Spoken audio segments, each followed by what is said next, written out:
Lecture audio du conte Le géant et le tailleur de Jacob et Willem Grimm par Valérie Alain.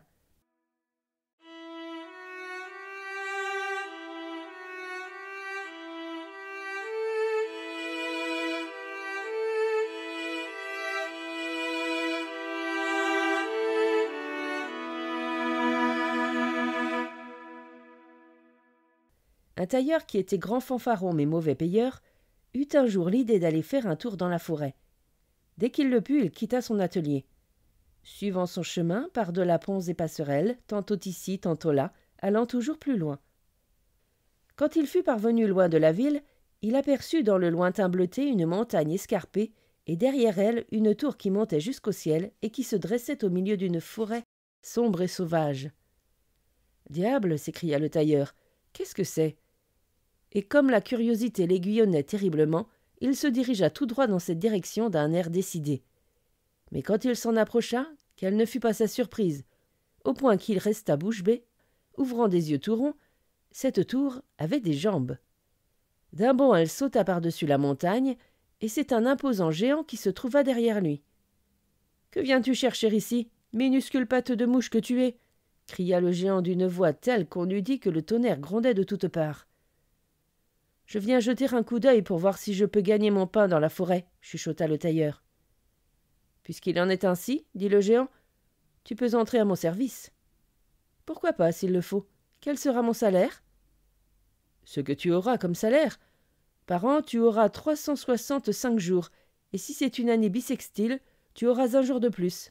Cela te convient-il ?»« D'accord, » répondit le tailleur, tout en se disant, « à la guerre comme à la guerre. Je chercherai bientôt à retrouver ma liberté. »« Va me chercher une cruche d'eau, petite canaille, » lui dit ensuite le géant. « Et pourquoi pas non plus le puits avec la source pendant que vous y êtes ?» demanda le fanfaron, tout en se dirigeant vers le puits avec la cruche. « Comment ? Le puits avec la source ?» grommela le géant dans sa barbe. Il était un peu balourd et simple d'esprit, et il se mit à avoir peur. Ce gars est capable de plus de choses qu'il n'en a l'air. Il a une mandragore en lui. Sois sur tes gardes, mon vieux Hans, ce n'est pas là un serviteur pour toi. Quand le tailleur eut apporté l'eau, le géant lui ordonna d'aller couper quelques bûches dans la forêt et de les rapporter. Et pourquoi pas toute la forêt d'un coup, la forêt tout entière, avec les jeunes arbres et les vieux, avec tout ce qu'il y a, les arbres noueux et ceux qui sont droits, demanda le petit tailleur, et il partit couper du bois. Comment ? La forêt tout entière, avec les jeunes arbres et les vieux, avec tout ce qu'il y a, les arbres noueux et ceux qui sont droits. Et le puits avec la source, grommela dans sa barbe le géant crédule qui se mit à avoir encore plus peur. Ce gars est capable de plus de choses qu'il n'en a l'air. Il a une mandragore en lui. Sois sur tes gardes, mon vieux Hans, ce n'est pas là un serviteur pour toi. Quand le tailleur eut rapporté le bois, le géant lui ordonna d'aller tuer 2 ou 3 sangliers pour le dîner. « Et pourquoi pas plutôt 1000 sangliers d'un coup, que je rapporterai tous ici ?» demanda le tailleur orgueilleux. « Comment ?» s'exclama cette poule mouillée de géant. « Laisse donc cela, c'est assez pour aujourd'hui. Va te coucher. » Le géant avait si peur qu'il ne parvint pas à fermer l'œil de toute la nuit, et il ne cessa de réfléchir à ce qu'il pourrait bien faire pour se débarrasser du maudit sorcier qu'il avait pour serviteur. Le plus tôt serait le mieux.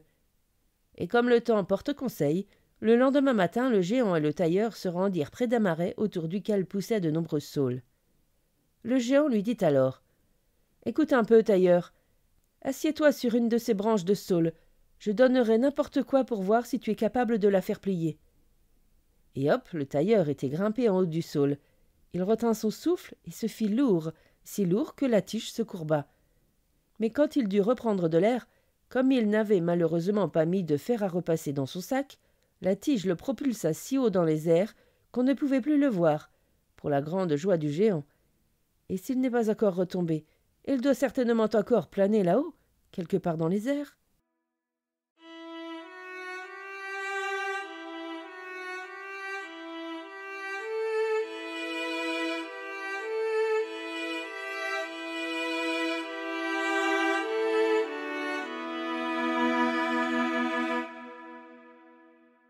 Fin de la lecture du conte Le géant et le tailleur.